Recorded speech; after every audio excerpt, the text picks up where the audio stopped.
साथियों नमस्कार। स्वागत है आपका इम्पैक्ट क्लासेस में। बिहार विधान परिषद का जो असिस्टेंट का एग्ज़ाम हुआ था 1 अक्टूबर को, उसका हम लोग आज आंसर की देखेंगे। 1 अक्टूबर 2023 को यह एग्ज़ाम हुआ है और इसमें जो है वो इसका आंसर की देखेंगे। तो चलिए फटाफट से हम इसके आंसर की को देखते हैं। पहला क्वेश्चन जो पूछा गया था, अनुव्रत सिद्धांत का प्रतिपादन किया था। तो अनुव्रत सिद्धांत जो है वो जैन धर्म के द्वारा प्रतिपादित किया गया था। ऑप्शन सी इसका करेक्ट आंसर हो जाएगा। जैन धर्म जिन्होंने भी टिक किया है वो बिल्कुल करेक्ट आंसर है।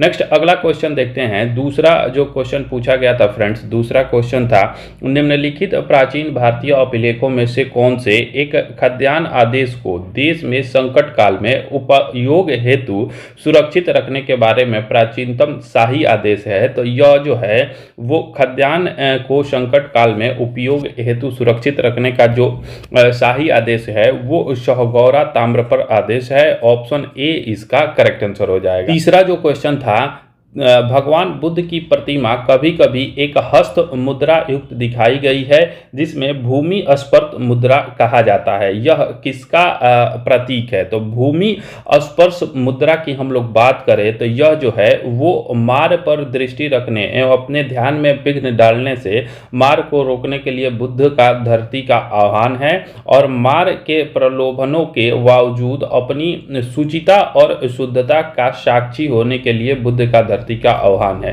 तो ये दोनों जो है ए और बी दोनों कथन जो सत्य है, ऑप्शन डी जो भी लगाए होंगे बिल्कुल करेक्ट आंसर हो जाएगा। चलिए नेक्स्ट क्वेश्चन देखते हैं फ्रेंड्स। अगला जो क्वेश्चन पूछा गया था, ये चौथा क्वेश्चन पूछा गया था कि भारत के इतिहास के संदर्भ में अब्दुल हमीद लाहौरी से संबंधित क्वेश्चन पूछा गया था। तो अब्दुल हमीद लाहौरी की हम लोग बात करें तो यह शाहजहां का शासन काल के समय में राजकीय इतिहासकार था। यह शाहजहां का राजकीय इतिहासकार था। ऑप्शन बी जो हो जाएगा इसका करेक्ट आंसर हो जाएगा। अगला क्वेश्चन है फ्रेंड्स, पांचवा जो है कि अवनींद्रनाथ टैगोर के बनाए चित्रों को वर्गीकृत किया गया है। तो अवनींद्रनाथ टैगोर के जो चित्र हैं उनको पुनर्जीवनवादी के रूप में वर्गीकृत किया गया है। ऑप्शन सी जो भी लगाए होंगे उनका बिल्कुल करेक्ट आंसर हो जाएगा। नेक्स्ट क्वेश्चन देखते हैं फ्रेंड्स। अगला जो क्वेश्चन पूछा गया था, छठवां क्वेश्चन है कि निम्नलिखित भारतीय शासकों में से कौन था जिसने विदेशों में आधुनिक पद्धति से दूतावास की स्थापना की थी? तो यह टीपू सुल्तान था। टीपू सुल्तान के द्वारा विदेशों में आधुनिक दूतावास की स्थापित किया गया था। ऑप्शन डी जो हो जाएगा इसका करेक्ट आंसर हो जाएगा। नेक्स्ट क्वेश्चन देखते हैं फ्रेंड्स। अगला जो क्वेश्चन दिया गया है, सातवां क्वेश्चन, कांग्रेस पार्टी के कट्टरपंथी नेताओं के समूह के प्रमुख नेताओं में से एक जवाहरलाल नेहरू ने इंडिया फॉर इंडिपेंडेंस लीग की स्थापना वर्ष 1928 में निम्न में से किसके विरोध में किया था? तो हम लोग बात करें अगर इंडिया फॉर इंडिपेंडेंस लीग की जो स्थापना हुआ था वो नेहरू रिपोर्ट के विरुद्ध में किया गया था। ऑप्शन सी इसका करेक्ट आंसर हो जाएगा। नेक्स्ट क्वेश्चन देखते हैं फ्रेंड्स। अगला क्वेश्चन है आठवां, बी आर अम्बेडकर का संविधान सभा में निर्वाचन कहां से हुआ था? तो ये जो थे वो पश्चिम बंगाल से इनका निर्वाचन किया गया था। ऑप्शन ए इसका करेक्ट आंसर हो जाएगा।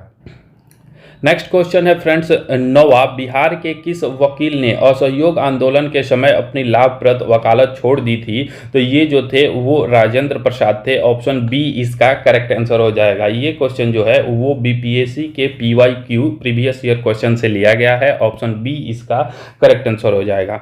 नेक्स्ट प्रश्न जो दिया गया था फ्रेंड्स, अगला क्वेश्चन जो था 10वां क्वेश्चन, कि निम्नलिखित में से किसने अप्रैल 1930 में नमक कानून तोड़ने के लिए तंजौर के तट पर एक मार्च का आयोजन किया था? तो तंजौर के तट पर एक मार्च का आयोजन जो है वो सी राजगोपालाचारी के द्वारा किया गया था। ऑप्शन बी इसका करेक्ट आंसर हो जाएगा। अगला क्वेश्चन देखते हैं फ्रेंड्स। नेक्स्ट जो क्वेश्चन पूछा गया था 11 नंबर, रेडियो तरंगों के विक्षेपण के लिए वायुमंडल के निम्नलिखित स्तरों में से कौन सा स्तर उत्तरदायी है?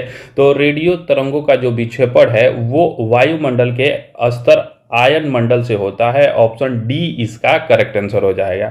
अगला प्रश्न देखते हैं फ्रेंड्स। नेक्स्ट क्वेश्चन है 12 नंबर। 12 नंबर क्वेश्चन कह रहा है कि हिंद महासागर में सागरीय धाराओं की नियमित दिशा में परिवर्तन के लिए निम्नलिखित कारकों में से कौन सा एक उत्तरदायी है? तो हिंद महासागर की सागरीय धाराओं की नियमित दिशा में जो परिवर्तन होता है वो हिंद महासागर में मानसूनी प्रवाह पाया जाता है, इसी के कारण होता है। ऑप्शन बी इसका करेक्ट आंसर आंसर हो जाएगा।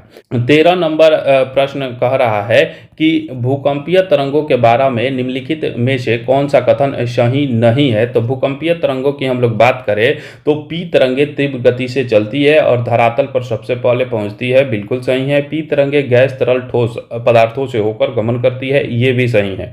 अधिकेंद्र से 145 डिग्री से परे स्थित भूकंप लेखी पी तरंगों के आगमन को दर्ज करते हैं, बिल्कुल सही है। डी जो कह रहा है कि पी तरंगों की अधिकतम क्षेत्र इसके छाया क्षेत्र में शामिल है, तो ये गलत है। ये कथन जो दिया गया है वो गलत है। ऑप्शन डी इसका करेक्ट आंसर हो जाएगा। नेक्स्ट क्वेश्चन देखते हैं फ्रेंड्स। अगला जो क्वेश्चन है 14 नंबर क्वेश्चन कह रहा है कि यदि एक प्रेक्षक तारों को क्षितिज से लंबवत उठते देखता है तो वो अवस्थित होगा, तो वो जो होगा वो विषुवत रेखा पर अवस्थित होगा। ऑप्शन ए इसका करेक्ट आंसर हो जाएगा। अगला प्रश्न जो दिया गया था 15 नंबर क्वेश्चन जो है वो है कि संविधान के 42वें संशोधन द्वारा निम्नलिखित में से कौन सा सिद्धांत राज्य की नीति निर्देशक तत्व में जोड़ा गया था। तो यह जो जोड़ा गया था वो उद्योगों के प्रबंधन में कामगारों की सहभागिता। ऑप्शन बी इसका करेक्ट आंसर हो जाएगा। 43A आर्टिकल को जोड़ा गया था। ऑप्शन बी इसका करेक्ट आंसर हो जाएगा। अगला क्वेश्चन देखते हैं फ्रेंड्स। नेक्स्ट क्वेश्चन जो दिया गया था 16 नंबर क्वेश्चन है कि आर्थिक विकास से संबंध जननांकीय संक्रमण की निम्नलिखित विशिष्ट अवस्थाओं पर विचार कीजिए। तो इसको जो है वो क्रम वाइज सजाना था। नीचे दिए गए कूटों की सहायता से उपयुक्त अवस्थाओं का सही क्रम चुनिए। तो इसका सही क्रम जो हो जाएगा वो हो जाएगा 2, 3, 1। ऑप्शन सी इसका करेक्ट आंसर हो जाएगा। नेक्स्ट क्वेश्चन हम लोग देखते हैं फ्रेंड्स। अगला जो क्वेश्चन दिया गया था 17 नंबर। संसार के सर्वाधिक महत्वपूर्ण मत्स्य क्षेत्र उन क्षेत्रों में पाए जाते हैं जहां उष्ण, ध्यान रखिएगा, उष्ण और शीत सागरीय धाराएं मिलती है, वहां पे अत्यधिक मत्स्य क्षेत्र पाए जाते हैं। ऑप्शन सी इसका करेक्ट आंसर हो जाएगा। अगला क्वेश्चन देखते हैं फ्रेंड्स। नेक्स्ट क्वेश्चन जो दिया गया है 18 नंबर। अक्सर समाचार में सुनाई देने वाला शब्द लीवेंट मोटे तौर पर निम्नलिखित में से किस क्षेत्र से संगत है। तो लीवेंट की हम लोग बात करें तो यह पूर्वी भूमध्य सागरीय तट के पास का क्षेत्र है। ऑप्शन ए जो भी लगाए होंगे वो उनका बिल्कुल करेक्ट आंसर हो जाएगा। अगला क्वेश्चन है 19 नंबर। निम्नलिखित जल डमरू मध्य में से किस एक में से निकाली गई सुरंग यूनाइटेड किंगडम और फ्रांस को जोड़ती है। तो यूनाइटेड किंगडम और फ्रांस को जो जोड़ता है वो जल डमरू मध्य जोड़ता है। ऑप्शन सी इसका करेक्ट आंसर हो जाएगा। नेक्स्ट क्वेश्चन हम लोग देखते हैं 20 नंबर जो क्वेश्चन दिया गया है कि निम्नलिखित नदियों पर ध्यान दीजिए। किशनगंगा, गंगा, वेनगंगा और पेनगंगा, 4 नदियों को जो दिया गया है उत्तर से दक्षिण क्रम में इसको सजाना है। तो ये सजा के ही दिया गया है। उत्तर में सबसे उत्तर में बात करें हम लोग किशनगंगा, उसके बाद गंगा, उसके बाद से वेनगंगा, तब पेनगंगा। ऑप्शन ए इसका करेक्ट आंसर हो जाएगा। नेक्स्ट प्रश्न हम लोग देखते हैं फ्रेंड्स। अगला क्वेश्चन है 21 जो दिया गया है कि नदियों की लंबाई के अवरोही क्रम में गोदावरी, महानदी, नर्मदा, तापी का सही अनुक्रम कौन सा है। तो अवरोही क्रम में लंबाई के अनुसार अगर हम इसको सजाएंगे तो सर्वप्रथम जो हो जाएगा वो गोदावरी, उसके बाद नर्मदा, महानदी और तापी इसमें इसका करेक्ट आंसर हो जाएगा। Option B. अगर गोदावरी नदी की हम लोग लंबाई की अगर बात करें तो इसकी लंबाई जो है 1465 किलोमीटर है। उसके बाद से हम लोग अगर कृष्णा नदी इसमें दिया रहता तो कृष्णा नदी आता। कृष्णा नदी की जो लंबाई है वो 1400 किलोमीटर है। नर्मदा की हम लोग बात करें तो नर्मदा नदी की लंबाई जो है वो 1300 किलोमीटर है। महानदी की जो लंबाई है वो 860 किलोमीटर है और तापी नदी की लंबाई जो है वो 730 किलोमीटर है। तो इसको ध्यान रखिएगा। ये जो हो जाएगा और वही क्रम में लंबाई के अनुसार इसको सजाएंगे तो सबसे बड़ी जो हो जाएगी गोदावरी, नर्मदा, महानदी और उसके बाद तापी हो जाएगी। नेक्स्ट प्रश्न हम लोग देखते हैं फ्रेंड्स। अगला जो क्वेश्चन दिया गया है 22। भारत में काली कपास मृदा की रचना निम्नलिखित में से किसके अपक्षयन से हुई है। तो ये जो है वो विदरी फिशर ज्वालामुखी चट्टान के अपक्षय से बनी है। ऑप्शन बी इसका करेक्ट आंसर हो जाएगा। नेक्स्ट क्वेश्चन जो दिया गया था फ्रेंड्स। अगला क्वेश्चन है 23। आचार्य विनोबा भावे ने भूदान आंदोलन के प्रारंभ में निम्नलिखित स्थानों में से कौन सा उससे संबंध है। तो भूदान आंदोलन की जो शुरुआत है वर्ष 1951 में किया गया था विनोबा भावे के द्वारा और यह जो है वो पोचमपल्ली से शुरुआत किया गया था। ऑप्शन सी इसका करेक्ट आंसर हो जाएगा। नेक्स्ट क्वेश्चन है 24। भारत के संविधान में निम्नलिखित में से क्या कथित है? तो पहला कथन दे रहा है कि राष्ट्रपति संसद के किसी भी सदन का सदस्य नहीं होगा, बिल्कुल सही है। दूसरा कह रहा है कि संसद राष्ट्रपति और दोनों सदनों से मिलकर बनेगी, ये भी बिल्कुल सही है। इसलिए इसका जो करेक्ट आंसर हो जाएगा ऑप्शन बी 1 और 2 दोनों कथन जो है वो सत्य है। नेक्स्ट क्वेश्चन हम लोग देखते हैं फ्रेंड्स। अगला क्वेश्चन जो पूछा गया था 25। निम्नलिखित कथनों पर विचार कीजिए। भारतीय संविधान में कोई संशोधन लाने का उपक्रम किया जाता है तो यह जो है वो लोकसभा या राज्यसभा किसी भी सदन में किया जा सकता है। ऑप्शन डी इसका करेक्ट आंसर हो जाएगा। नेक्स्ट क्वेश्चन है 26। भारतीय संविधान की 9वीं अनुसूची परिवर्धित हुई थी तो यह प्रथम संविधान संशोधन में किया गया था। ऑप्शन ए इसका करेक्ट आंसर हो जाएगा। प्रथम संविधान संशोधन जो भी लगाए होंगे उनका बिल्कुल करेक्ट आंसर हो जाएगा। अगला क्वेश्चन हम लोग देखते हैं फ्रेंड्स। नेक्स्ट क्वेश्चन है 27 नंबर। भारतीय संविधान की निम्न दी गई अनुसूचियों में से कौन सी एक राज्य के नामों की सूची तथा उसके राज्य क्षेत्र का ब्यौरा देती है? तो प्रथम अनुसूची जो है वो राज्य के राज्य क्षेत्र और उसके क्षेत्रफल और नामों की सूचना देती है। ऑप्शन ए इसका करेक्ट आंसर हो जाएगा। नेक्स्ट प्रश्न हम लोग देखते हैं फ्रेंड्स। अगला जो क्वेश्चन दिया गया है 28 नंबर। निम्नलिखित में से कौन सा आयोग भारत के संविधान के एक अनुच्छेद के अंतर्गत सुस्पष्ट उपबंध के पालन में गठित हुआ है? तो निर्वाचन आयोग जो है वो गठित किया गया है। 324 में इसका वर्णन किया गया है। ऑप्शन सी इसका करेक्ट आंसर हो जाएगा। नेक्स्ट क्वेश्चन है 29। भारतीय संविधान के अनुसार भारत के राष्ट्रपति का यह कर्तव्य है कि वे निम्नलिखित में से किसको या किनको संसद के पटल पर रखवाएगा? तो ये जो है राष्ट्रपति जो है वो संघ वित्त आयोग की सिफारिशों को रखवाता है, नियंत्रक महालेखा परीक्षक के प्रतिवेदन को रखवाता है और राष्ट्रीय अनुसूचित जाति आयोग के प्रतिवेदन को रखवाता है। लोक लेखा समिति के प्रतिवेदन को राष्ट्रपति नहीं रखवाता है। ऑप्शन ए कथन 1, 3 और 4 जो हो जाएगा वो सत्य हो जाएगा। ऑप्शन सी इसका करेक्ट आंसर हो जाएगा। नेक्स्ट प्रश्न देखते हैं फ्रेंड्स। अगला जो क्वेश्चन पूछा गया है 30 नंबर। भारतीय न्यायाचार प्रोटोकॉल के अनुसार पूर्वता क्रम में निम्न में से सबसे पहले कौन आएगा? तो इसमें राज्यपाल जो होंगे अपने अपने राज्य में सबसे पहले आएंगे। ऑप्शन सी इसका करेक्ट आंसर हो जाएगा। नेक्स्ट प्रश्न हम लोग देखते हैं फ्रेंड्स। अगला जो क्वेश्चन पूछा गया है 31। निम्नलिखित में से कौन सी स्थिति मुद्रास्फीति की ओर ले जा सकती है? तो समग्र मांग की तीव्र वृद्धि और आपूर्ति से अधिक होना ये जो है मुद्रास्फीति की तरफ ले जाएगी। ऑप्शन ए इसका करेक्ट आंसर हो जाएगा। नेक्स्ट प्रश्न हम लोग देखते हैं फ्रेंड्स। अगला जो प्रश्न पूछा गया था 32। सरकार द्वारा व्यय में कमी के कारण निजी निवेश व्यय संकुचन को क्या कहते हैं? तो यह जो है वो निजी निवेश का अंतर्गमन कहलाता है। ऑप्शन बी इसका करेक्ट आंसर हो जाएगा। नेक्स्ट प्रश्न देखते हैं फ्रेंड्स। अगला जो क्वेश्चन पूछा गया है 33। विश्व आर्थिक संभावना रिपोर्ट अवधि के रूप में निम्नलिखित में से कौन जारी करता है? तो यह जो है विश्व बैंक वर्ल्ड बैंक के द्वारा इसको जारी किया जाता है। ऑप्शन डी जो भी लगाए होंगे उनका बिल्कुल करेक्ट होगा। नेक्स्ट प्रश्न जो पूछा गया था 35। डावोस जहां विश्व आर्थिक फोरम की वार्षिक सम्मेलन आयोजित होता है वो कहां स्थित है? तो यह स्विट्जरलैंड में दावोस जो है वो स्विट्जरलैंड में स्थित है। ऑप्शन सी इसका करेक्ट आंसर हो जाएगा। नेक्स्ट प्रश्न देखते हैं फ्रेंड्स। अगला प्रश्न जो पूछा गया था 36 नंबर। भारत में कहां राष्ट्रीय आर्कटिक और महासागर अनुसंधान केंद्र है? तो यह गोवा में है। ऑप्शन ए इसका करेक्ट आंसर हो जाएगा। चलिए अगला जो क्वेश्चन दिया गया था नेक्स्ट क्वेश्चन पूछा गया था 37 नंबर। निम्नलिखित युग्मों में से कौन सा एक सही सुमेलित नहीं है? गलत सुमेल इसमें पूछ रहा है। तो सिगमंड फ्रॉयड की बात करें तो यह ऑस्ट्रिया के मनोविश्लेषण है, ये बिल्कुल सही है। अन्ना फ्रॉयड बाल मनोरोगी विज्ञान है, ये भी सही है। मिल्टन फ्राइडमैन जो है ये अर्थशास्त्री हैं, ये भी बिल्कुल सही है। एरिक आर कैंडल की हम लोग बात करें तो यह जो है वो साहित्य के क्षेत्र से संबंधित नहीं है। इनके विषय में हम लोग बात करें तो ये जो है यूएसए के साइकियाट्रिक्स है। तो इसका करेक्ट आंसर जो हो जाएगा गलत सुमेलित है, ऑप्शन डी हो जाएगा। यह जो है इस साइकियाट्रिक्स है तो करेक्ट आंसर ऑप्शन डी हो जाएगा। नेक्स्ट क्वेश्चन है 38, भारत रत्न और पद्म पुरस्कारों के संबंध में निम्नलिखित कथनों पर विचार कीजिए। भारत रत्न और पद्म पुरस्कार भारत के संविधान अनुच्छेद 18(1) के अंतर्गत उपाधियां हैं, तो यह तो बिल्कुल सही है। दूसरा जो क्वेश्चन कथन दे रहा है कि वर्ष 1954 में प्रारंभ किए गए पद्म पुरस्कारों को केवल एक बार निलंबित किया गया है, तो यह जो कथन दिया गया है वो गलत कथन है।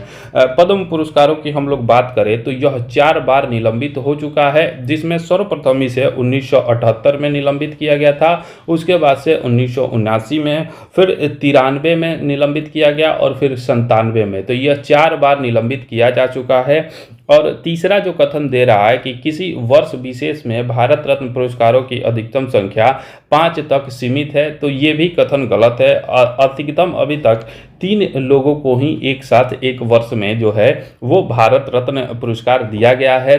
तो इसमें जो है पूछ रहा है कि उपयुक्त कथनों में से कौन से सही नहीं है। गलत कथन पूछ रहा है तो 2 और 3 कथन जो है वो गलत है। ऑप्शन बी इसका करेक्ट आंसर हो जाएगा। 2 और 3 कथन जो है वो गलत हो गया।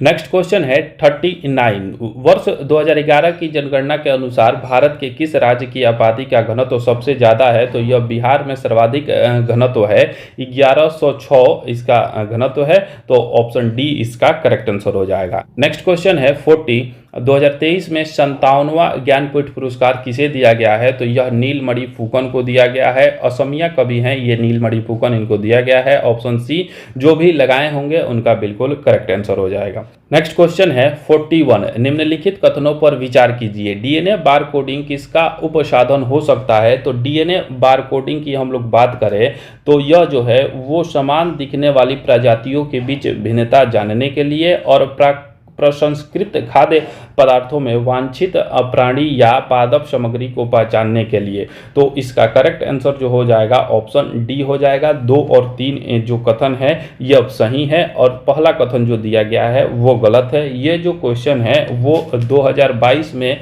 यूपीएससी का जो प्रीलिम्स का एग्जाम हुआ है उससे लिया गया क्वेश्चन है, उसमें यह क्वेश्चन पूछा गया था। इसका करेक्ट आंसर ऑप्शन डी हो जाएगा। नेक्स्ट क्वेश्चन है 42, ऑक्सीकरण एक प्रक्रिया है जिसमें शामिल होता है, तो ऑक्सीकरण की प्रक्रिया में जो होता है वो इलेक्ट्रॉन की हानि होती है और ऑक्सीजन का जो है वो लाभ होता है, वृद्धि होती है, तो सही उत्तर जो हो जाएगा ऑप्शन ए हो जाएगा। 1 और 2 कथन जो दिया गया है वो बिल्कुल सही दिया गया है। नेक्स्ट प्रश्न देखते हैं फ्रेंड्स। अगला जो क्वेश्चन दिया गया है वो है 43, निम्नलिखित में से कौन सी ध्वनि तरंग की आवृत्ति की इकाई यूनिट नहीं हो सकती है, तो ध्वनि तरंग आवृत्ति, ध्यान रखिएगा कि ध्वनि तरंग आवृत्ति की इकाई यूनिट जो है वो डेसिबल नहीं है। ऑप्शन ए इसका करेक्ट आंसर हो जाएगा। डेसिबल की हम लोग बात करें डीबी की, तो डीबी से जो है वो ध्वनि की तीव्रता को मापा जाता है, इसे ध्वनि तरंग की आवृत्ति को नहीं मापा जाता है। ध्वनि तरंग की आवृत्ति की जो यूनिट होती है वो S-1, उसके बाद से HZ होता है और M-1 मिनट -1 होता है, तो इसका करेक्ट आंसर ऑप्शन ए हो जाएगा। अगला प्रश्न देखते हैं फ्रेंड्स। नेक्स्ट क्वेश्चन है 44 क्वेश्चन कह रहा है कि निम्नलिखित में से कौन सा पदार्थ कार्बन का अपरूप नहीं है, तो हीरा, ग्रेफीन और फ्लोरीन जो होता है वो कार्बन का अपरूप होता है, जबकि फ्लाई ऐश जो होता है वो कार्बन का अपरूप नहीं होता है। ऑप्शन सी इसका करेक्ट आंसर हो जाएगा। अगला प्रश्न देखते हैं फ्रेंड्स। नेक्स्ट जो क्वेश्चन है 45 नंबर, मधुमक्खियों की भाषा पहचानने के लिए नोबेल पुरस्कार दिया गया था, तो यह केवी फ्रिक्स को दिया गया था। ऑप्शन बी इसका करेक्ट आंसर हो जाएगा। वर्ष 1973 में जो है चिकित्सा के क्षेत्र में इनको यह नोबेल पुरस्कार दिया गया था। नेक्स्ट प्रश्न देखते हैं फ्रेंड्स। अगला जो क्वेश्चन दिया गया है 46 नंबर, यदि कोई प्रकाश की किरण विरल माध्यम से सघन माध्यम में शून्य आपतन कोण पर प्रवेश करती है तो वो दाईं ओर मुड़ जाती है। ऑप्शन सी इसका करेक्ट आंसर हो जाएगा। नेक्स्ट क्वेश्चन हम लोग देखते हैं फ्रेंड्स। अगला क्वेश्चन है 47 नंबर, रिस्प्रिन का उपयोग किसके लिए किया जाता है, तो उच्च रक्तचाप को कम करने के लिए रिस्प्रिन का प्रयोग किया जाता है। ऑप्शन ए जो है इसका करेक्ट आंसर हो जाएगा। नेक्स्ट प्रश्न देखते हैं फ्रेंड्स। अगला जो क्वेश्चन है 48 नंबर, निम्नलिखित तत्व समूहों में से कौन सा एक पृथ्वी पर जीवन की उत्पत्ति के लिए मूलतः उत्तरदायी है? तो यह जो है वो कार्बन, हाइड्रोजन और नाइट्रोजन है। ऑप्शन बी इसका करेक्ट आंसर हो जाएगा। ये भी क्वेश्चन जो है वो यूपीएससी के 2012 में जो परीक्षा लिया गया था उसमें पूछा गया है, प्रीवियस ईयर क्वेश्चन से इसको लिया गया है। नेक्स्ट प्रश्न देखते हैं फ्रेंड्स। अगला जो क्वेश्चन था 49 नंबर, मानव शरीर की आंतरिक संरचना के अवलोकन के लिए प्रयोग में आने वाली परिकलिक टोमोग्राफी के लिए निम्नलिखित में से कौन सी प्रयोग में लाई जाती है? तो एक्स किरण को प्रयोग में लाया जाता है। ऑप्शन ए इसका करेक्ट आंसर हो जाएगा। अगला क्वेश्चन जो है वो पूछा गया था 50 नंबर, कुल आंतरिक परावर्तन होता है जब प्रकाश जाता है वो सघन से विरल माध्यम में जाएगा तो पूर्ण आंतरिक परावर्तन होता है। ऑप्शन ए इसका करेक्ट आंसर हो जाएगा। नेक्स्ट जो क्वेश्चन है 51 है, किसी धावक को दौड़ने के बाद उरु पेशी में ऐंठन और दर्द महसूस होता है, यह निम्नलिखित में से किसके संचयन से होता है? तो यह लैक्टिक अम्ल के संचय से होता है। ऑप्शन ए लैक्टिक अम्ल जो भी लगाए होंगे उनका बिल्कुल करेक्ट होगा। नेक्स्ट प्रश्न देखते हैं फ्रेंड्स। अगला जो प्रश्न दिया गया था 52, यकृत द्वारा स्रावित पीत के संबंध में निम्नलिखित में से कौन सा कथन सही नहीं है? गलत कथन पूछ रहा है तो इसका करेक्ट आंसर ऑप्शन सी हो जाएगा। पित्त आमाशय से आने वाले खाद्य पदार्थ अम्लीय पीएच को उदासीन करता है, तो ऑप्शन सी जो हो जाएगा इस कथन में गलत हो जाएगा।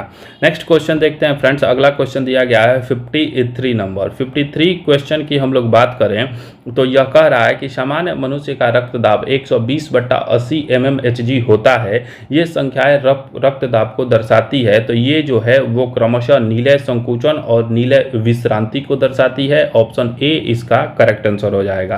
नेक्स्ट प्रश्न दिया गया था फ्रेंड्स। अगला जो क्वेश्चन है 54 नंबर, ये क्वेश्चन परमाणु में कक्षकों को भरने का क्रम नियंत्रित होता है, तो यह जो है वो अफबाऊ के नियम के अनुसार होता है।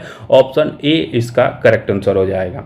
अगला जो क्वेश्चन दिया गया था और अंतिम क्वेश्चन था ये जीएस का 55 नंबर, रासायनिक तत्व के अणु के संदर्भ में चुंबकीय क्वांटम संख्या का संबंध है, तो चुंबकीय क्वांटम संख्या जो है अभिविन्यास से संबंधित है। ऑप्शन ए जो हो जाएगा इसका करेक्ट आंसर हो जाएगा। तो 55 में से जीएस में से कितने आपके सही हो रहे हैं कमेंट बॉक्स में कमेंट करिए। और साथ ही बिहार एसएससी इंटर स्तरीय के लिए सेट प्रैक्टिस और बिहार एसआई के लिए डेली सेट प्रैक्टिस हमारे चैनल पे चलाए जा रहे हैं, डेली सेट प्रैक्टिस कराए जाते हैं। तो हमारे चैनल इम्पैक्ट क्लासेस को लाइक करिए, शेयर करिए और सब्सक्राइब करिए।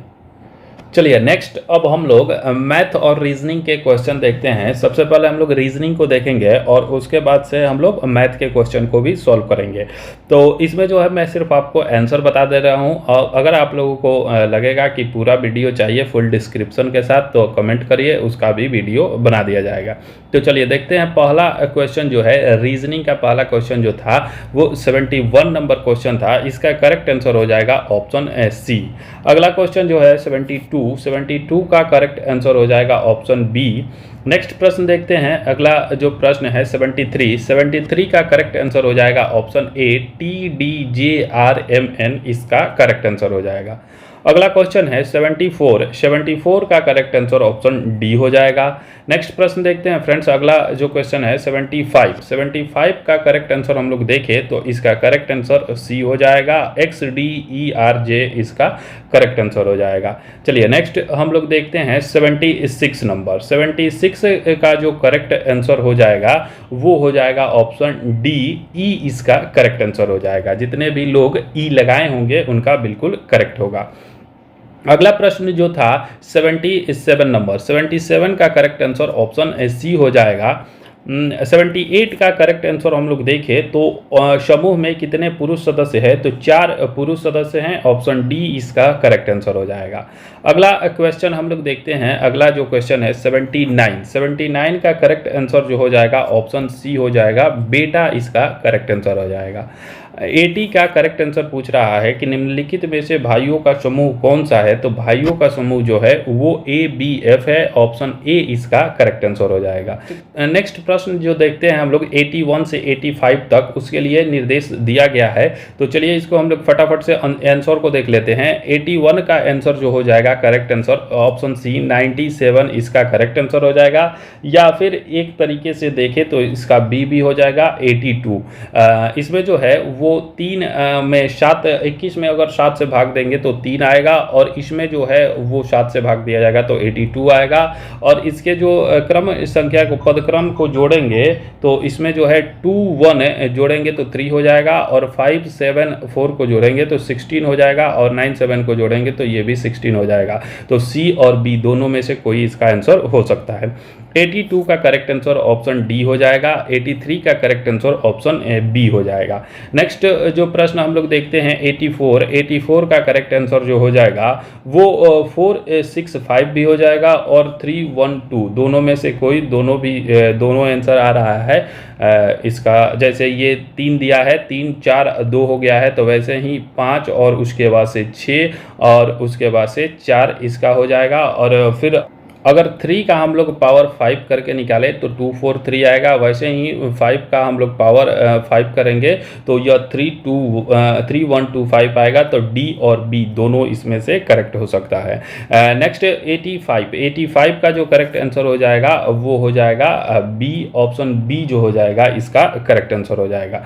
चलिए आगे हम लोग 86 से देखते हैं। 86 जो क्वेश्चन है उसके लिए जो निर्देश दिया गया है उसके अनुसार जब हम इसको सॉल्व करेंगे तो 86 का करेक्ट आंसर बी हो जाएगा। HMP जो लगाए होंगे बिल्कुल करेक्ट होगा। उसके बाद से नेक्स्ट हम लोग देखें 87 का जो करेक्ट आंसर हो जाएगा ऑप्शन ए GHI इसका करेक्ट आंसर हो जाएगा। नेक्स्ट प्रश्न जो दिया गया है 88 का करेक्ट आंसर ऑप्शन बी हो जाएगा 88 का। नेक्स्ट जो दिया गया है 89 का करेक्ट आंसर हम लोग देखें तो ऑप्शन सी इसका करेक्ट आंसर हो जाएगा, 481 इसका सही जवाब हो जाएगा। नेक्स्ट प्रश्न दिया गया है 90 का जो करेक्ट आंसर हो जाएगा ऑप्शन बी हो जाएगा। चलिए नेक्स्ट अगला क्वेश्चन हम लोग देखते हैं। आगे जो क्वेश्चन दिया गया है 91 से 94 तक के लिए जो निर्देश दिया गया है उसके अनुसार जब हम इसको सॉल्व करेंगे तो 91 का करेक्ट आंसर बी हो जाएगा, 92 का करेक्ट आंसर देखें तो सी हो जाएगा। आगे हम लोग देखते हैं नेक्स्ट जो क्वेश्चन दिया गया है 93 इसका करेक्ट आंसर ऑप्शन डी हो जाएगा, और 94 का करेक्ट आंसर ऑप्शन बी जिन्होंने भी लगाया होगा वो बिल्कुल करेक्ट होगा। चलिए नेक्स्ट 95 से 98 के क्वेश्चन को देखते हैं। 98 में जो दिशा निर्देश दिया गया है उसके अनुसार हम लोग बनाएंगे तो 95 का करेक्ट आंसर ऑप्शन बी 816 इसका करेक्ट आंसर हो जाएगा। नेक्स्ट क्वेश्चन है 96 का करेक्ट आंसर ऑप्शन सी हो जाएगा। 97 का करेक्ट आंसर जो हो जाएगा ऑप्शन बी CB इसका करेक्ट आंसर हो जाएगा। नेक्स्ट हम लोग देखते हैं 98 का करेक्ट आंसर हो जाएगा डी BJA इसका करेक्ट आंसर हो जाएगा। और 99 की हम लोग बात करें तो 99 का करेक्ट आंसर जब हम लोग देखेंगे तो इसका करेक्ट आंसर ऑप्शन सी 4 इसका करेक्ट आंसर हो जाएगा। अगला और आखिरी जो रीजनिंग का क्वेश्चन है वो जो है इसका करेक्ट आंसर हम लोग देखें, प्रश्न आकृति जो दिया गया है उसके अनुसार जब हम लोग इसको सॉल्व करेंगे तो उत्तर आकृति में जो है डी इसका करेक्ट आंसर होगा।